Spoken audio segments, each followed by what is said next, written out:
Menguak dugaan korupsi Bansos era Anies Baswedan senilai 2,85 triliun pas ditelusuri ternyata ditemukan bukti.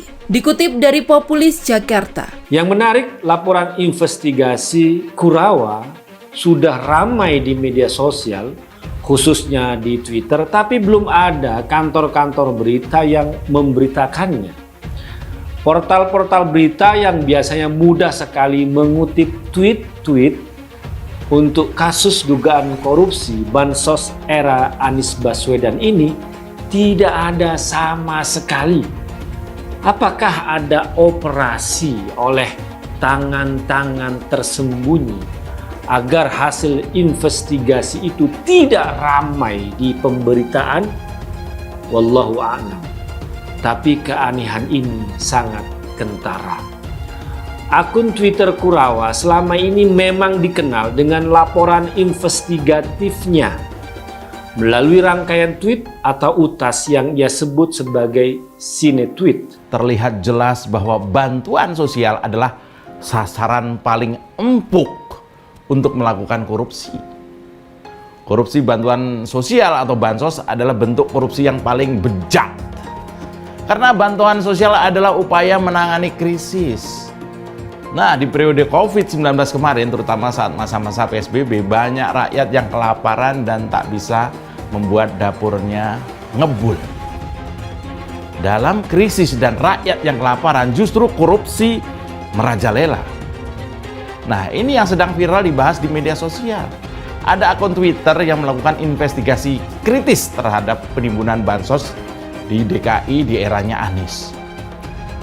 Banyak warga Twitter sedang panas-panasnya membahas temuan investigasi kritis dari teman saya namanya Rudy Valinka yang akun Twitternya namanya Kurawa.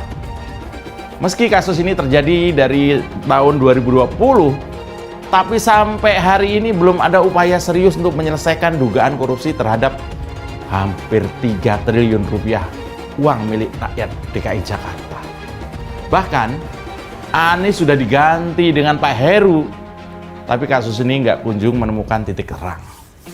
Ngeri, hampir 3 triliun. Pegiat media sosial Rudy Valinka membocorkan dugaan korupsi bantuan sosial atau Bansos milik pemerintah Provinsi DKI Jakarta tahun 2020 ketika masa kepemimpinan Gubernur Anies Baswedan. Berdasarkan temuan, dugaan korupsi itu mencapai 2,85 triliun rupiah.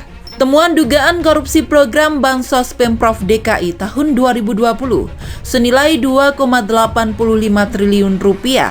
Hasil audit forensik Ernst & Young yang belum dibuka ke publik nih, kata Rudy dikutip dari Twitter pribadinya @Kurawa Selasa 10 Januari. Rudy mengatakan bahwa dugaan tersebut berawal dari info seorang pengungkap fakta yang mengabarkan adanya penimbunan beras bansos milik Perumda Pasar Jaya tahun anggaran 2020 yang masih tersimpan di gudang sewaan di Pulau Gadung. Pasar Jaya merupakan salah satu perusahaan BUMD yang dipilih Dinas Sosial DKI sebagai rekanan untuk menyalurkan bansos berupa paket sembako. Terkait hal ini, Pasar Jaya mendapatkan porsi senilai 2,85 triliun rupiah. Tidak ada alasan spesifik mengapa Dinsos DKI memberikan porsi yang sangat besar kepada Pasar Jaya. Apakah karena status perusahaan yang masih perum atau perusahaan umum, sehingga lebih mudah untuk administrasi cawe-cawenya, tuturnya. Setelah mendapatkan informasi lokasi gudang penyimpanan beras bansos milik Perumda Pasar Jaya, Rudy langsung meluncur ke TKP lokasinya di kawasan industri Pulau Gadung, Jakarta Timur. Gue berhasil masuk ke dalam gudang penyimpanan beras bansos untuk melihat kondisi beras milik warga DKI. Yang menurut info, hanya di gudang ini aja sebanyak 1.000 ton beras dalam bentuk paketan 5 kg. Ada tukang yang bekerja ditugasi melakukan mission impossible menyortir beras-beras busuk, tuturnya. Rudy memastikan bahwa 100% kondisi beras bansos milik DKI ini rusak dan membusuk.